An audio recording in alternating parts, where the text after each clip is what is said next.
Coach Boy, Oh, bakit yung mga lalaki, madalas nilang tinatago yung mga nararamdaman nila o yung emosyon nila? Manig ba sila? magandang tanong yan.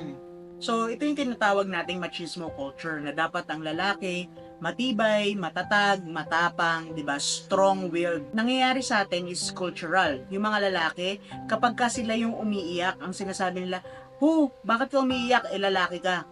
Bakit mo ginagawa yan? Mahina ka. Bakit ka may problema? Dapat kaya mo yan. Strong ka eh. 'Di ba? So ngayon, ang nangyayari, merong cultural expectations na dapat sila ganon. Kaya nila kinikimkim yung mga nararamdaman nila. Sa totoo lang, ang mga kalalakihan, meron din silang mga big emotions na dapat i-process. Hindi nila binibigyan yung sarili nila ng pagkakataon upang i-process ang mga emosyon na to dahil sa takot na masabihan silang mahina o masabihan sila na hindi competent sa buhay. So, ang solusyon dito, magkaroon dapat ng mga strong support systems ang mga kalalakihan.